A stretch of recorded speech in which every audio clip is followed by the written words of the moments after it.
दोस्तों का बहुत-बहुत स्वागत है। दोस्तों, कुछ मौसमी बीमारियाँ होती हैं, कुछ ऐसे संक्रमण रोग होते हैं जो मौसम के हिसाब से हमें परेशान करते हैं।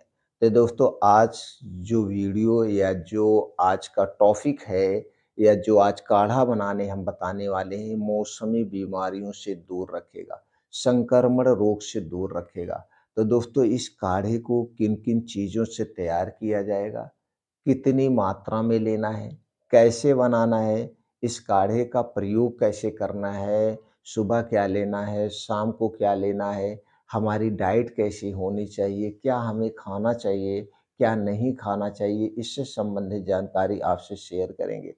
इसलिए मित्रों से उम्मीद करते हैं मित्रों इस वीडियो को ध्यान से अंत तक सुनिएगा।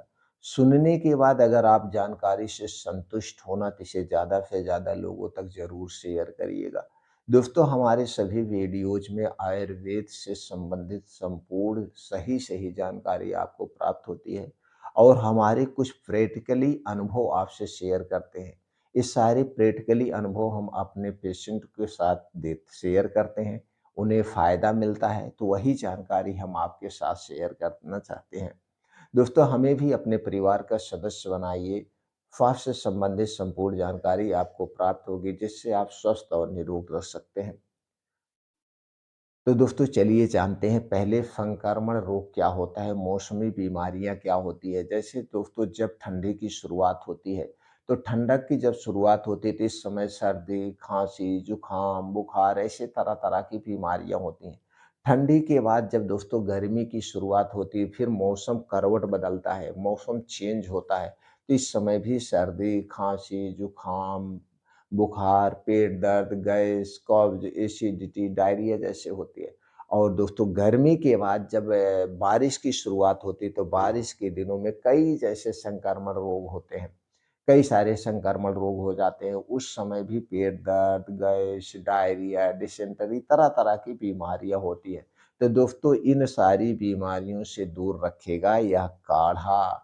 ऊपर से दोस्तों, हमारे जो अंदर के ऑर्गन हैं, जैसे हमारी जो आँतें हैं, लीवर है, किडनियाँ हैं, इनको भी दोस्तों क्लीन करने का काम करेगा, डिटॉक्सिफ़ाई करने का काम करेगा।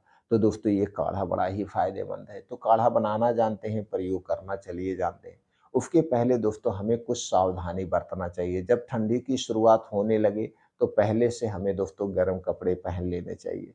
जब ठंडक जाए तो गर्मी आने लगे तो तब भी हमें सावधानी बरतना है। सुबह-शाम हमें गर्म कपड़े ही पहनना है। खाने-पीने में सावधानी बरतना है, हमें ठंडी चीज़ों का प्रयोग नहीं करना है।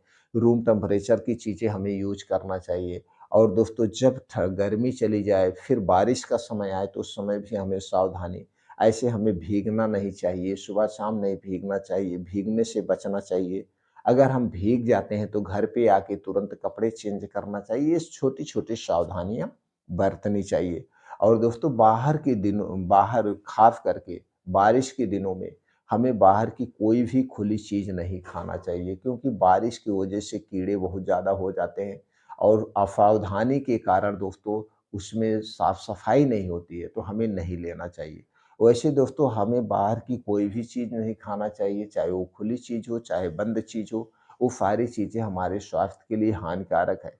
अगर वो दोस्तों मीठी चीज़ है तो चीनी से बनाई जाएगी, तीखी चीज़ है तो नमक और उसमें लाल मिर्च का प्रयोग होगा। और सारी चीज़ें किससे बनाई जाती है? मैदे से, चीनी से, रिफाइन या पामोलिन में छाना जाता है। तो दोस्तों, हमारे स्वास्थ्य की दृष्टि से हमें बाहर की कोई भी चीज़ नहीं खानी-पीनी चाहिए, अपने घर की चीज़ें खानी-पीनी चाहिए, तो हम हमेशा स्वस्थ और निरोग बने रहेंगे। दोस्तों, हमारी दिनचर्या कैसी होनी चाहिए? हमारी दिनचर्या दोस्तों हमेशा आयुर्वेद के रूल्स पे फॉलो करना चाहिए। अगर आप दिनचर्या को आयुर्वेद के अनुसार चलते हैं तो कभी बीमार नहीं पड़ेंगे, पूरी ज़िंदगी स्वस्थ और निरोग रहेंगे। दोस्तों, आज की भाग-दौड़ भरी ज़िंदगी में योगा, प्राणायाम, मेडिटेशन बहुत ज़रूरी है। दोस्तों, इसके लिए 2 घंटे का समय निकालिए, डेली 2 घंटे का सुबह का समय निकालिए। तेज गति से मॉर्निंग वॉक करिए, योगा करिए, प्राणायाम करिए और 15 से 20 मिनट का ध्यान करिए, मेडिटेशन करिए। मेडिटेशन करने से हमारे अंदर पॉजिटिविटी आती है, नेगेटिविटी खत्म होती है। और दोस्तों हमें अच्छी-सी नींद आती है। तो ध्यान करने का रोज़ प्रयास करिए। ऐसी दिनचर्या आप रखते हैं तो दोस्तों हमेशा हर एक बीमारी से आप दूर रहेंगे। तो चलिए दोस्तों हम अपनी शुरुआत कैसे करते हैं?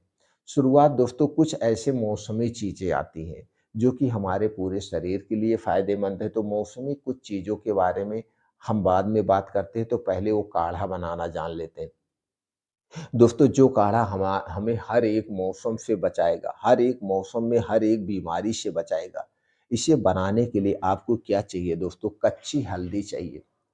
कच्ची हल्दी, कच्ची हल्दी का 1 टुकड़ा आपको चाहिए। जैसे अदरक का 1 इंच का 1 टुकड़ा चाहिए, उसी तरह से आपको कच्ची हल्दी का 1 टुकड़ा चाहिए। 1 इंच का 1 टुकड़ा चाहिए। हल्दी में दोस्तों करक्यूमिन टाइप का एक ऐसा तत्व पाया जाता है, जो कि किसी और में नहीं पाया जाता, सिर्फ़ और सिर्फ़ हल्दी में पाया जाता है। यह करक्यूमिन दोस्तों कैंसर जैसी बीमारी से हमारे शरीर की सुरक्षा करता है और कैंसर जैसी बीमारी को ठीक करने में मदद ही करता है। दोस्तों अगर आपके सब्जी में, दाल में हल्दी ना पड़े तो सब्जी और दाल ना तो देखने में अच्छी लगेगी, ना तो स्वाद में अच्छी लगेगी। तो आप समझ लीजिए हमारे प्रकृति में कितनी अच्छी-अच्छी चीज़ें छिपी हुई है, जो हमसे अनजान है। तो दोस्तों आपको चाहिए 1 टुकड़ा हल्दी का कच्ची और 1 कप पानी गैस पे चढ़ा दीजिए। 1 से 2 कप पानी आप गैस पे चढ़ा दीजिए। उसी में हल्दी का 1 इंच का टुकड़ा कद्दूकस के या खून करके उसमें डालिए। उसी में डालना है काली मिर्च, 2 से 3 दाना काली मिर्च डालना है और 5 से 6 तुलसी की पत्ती। दोस्तों तुलसी की पत्ती एक एंटीबायोटिक है। एंटीबायोटिक इसमें बहुत सारे एंटीऑक्सीडेंट ऐसे पाए जाते हैं जो हमारे शरीर के वायरल इन्फेक्शन से बचाते हैं, कई गंभीर बीमारियों से सुरक्षा करते हैं। तुलसी का पेड़ अगर आपके घर नहीं है, तो आज ही दोस्तों तुलसी का पेड़ आप लगा दीजिए एक गमले में और दोस्तों तुरंत से आप इसकी पत्ती को यूज़ कर सकते हैं, तुरंत ये पेड़ लग जाता है। तो 5 से 6 तुलसी की पत्ती डाल दीजिए और 2 से 3 हरी इलायची डाल दीजिए। हरी इलायची में एंटी कैंसर गुण पाया जाता है। एंटी डायबिटिक गुण पाया जाता है। दोस्तों ये हमारे मुँह के स्वाद को तो बढ़ाती ही है, ऊपर से कई गंभीर बीमारियों से शरीर की सुरक्षा करती है। तो ये 3-4 चीज़ें हो गई, पहला क्या कच्ची हल्दी हो गया, काली मिर्च हो गई, तुलसी की पत्ती हो गई, हरी इलायची हो गई। इन चारों चीज़ों को कद्दूकस दोस्तों उसमें कस दीजिए खरल में, उसके बाद पानी में डाल के बढ़िया से उबाल दीजिए। अगर आपने 2 कप पानी डाला है तो उसको इतना उबालिए 1 कप पानी रह जाए। अगर 1 कप पानी आपने डाला है तो उसको इतना उबालना है आधा कप पानी रह जाए। अब ये जब बढ़िया से उबल जाएगा तो इसके सारे तत्व उसी में पानी में आ जाएँगे। अब उसके बाद छानिए, छानने के बाद दोस्तों इसे रोज़ सुबह खाली पेट आप ले सकते हैं। रोज़ सुबह खाली पेट आप पीजिए। सुबह खाली पेट पीने से दोस्तों वो आपके ये अंदर के ऑर्गन को क्लीन करने का काम करेगा, वायरल इन्फेक्शन से बचाएगा, गंभीर बीमारियों से शरीर की सुरक्षा करेगा। बस इतना ध्यान देना है, इसे पीने के पहले कुछ नहीं खाना-पीना है और इसे पीने के 2 ढाई घंटे बाद तक आपको कुछ नहीं खाना-पीना है। आपके मुँह में कुछ भी नहीं जाएगा, तो ये बढ़िया से काम करेगा। इसे आप दोस्तों सब लोग पी सकते हैं, बस इतना ध्यान देना है गर्भावस्था में इसका प्रयोग नहीं करना है, क्योंकि कच्ची जो हल्दी होती है इसकी तासीर थोड़ी गर्म होती है, बाकी के कंडीशन में इसका सेवन कर सकते हैं, छोटे बच्चों को नहीं देना है, बड़े लोग लीजिए। दोस्तों ये बहुत ही इफ़ेक्टिव फ़ार्मूला है, इसका सेवन करिए और हमेशा ये मिलता है। दोस्तों जिस सीज़न में जब कच्ची हल्दी का सीज़न हो तो सीज़न में कच्ची हल्दी मिलेगी, इसके बाद जब सीज़न इसका ख़त्म हो जाएगा, कच्ची हल्दी आपको नहीं मिलेगी, उस स्थान पे आप इसमें अदरक का प्रयोग कर सकते हैं। अदरक हमेशा आपको मिलती है, तो कच्ची हल्दी जब ना मिले तो आप इसमें अदरक का प्रयोग कर सकते हैं, बहुत ही इफ़ेक्टिव है। दूसरा दोस्तों जो हम बता रहे थे कुछ सीज़नली चीज़ होती है, तो कुछ सीज़नली चीज़ की बात करें तो दोस्तों आँवला, आँवला सबसे फ़ायदेमंद होता है। तो दोस्तों जब आँवले का सीज़न हो तो आप 1 2 से 3 आँवला ऐसे रोज़ सुबह खाली पेट खाइए। ये कई संक्रमण रोग से बचाता है, पाचन तंत्र को स्ट्रॉन्ग बनाता है, गैस कब्ज़ एसिडिटी को दूर करता है, कई सारी बीमारियों से हमारे शरीर की सुरक्षा करता है। आँवले के साथ नींबू आपको हमेशा मिल जाएगा, नींबू का प्रयोग कर सकते हैं। ये दोनों लो बजट वाले प्रोडक्ट हैं। लो बजट वाले दोस्तों सुरक्षा कवच है, इसमें बहुत ज़्यादा बजट नहीं। अगर आप आँवला ले रहे हैं तो दोस्तों 25-30 रुपए किलो मिल जाएगा। अगर आप नींबू ले रहे थे, ₹1 में, ₹2 में नींबू मिल जाएगा और एक ही नींबू की हमें डेली ज़रूरत होती है। तो इस तरह से दोस्तों ये कुछ मौसमी फलों से भी आप अपने शरीर की सुरक्षा कर सकते हैं।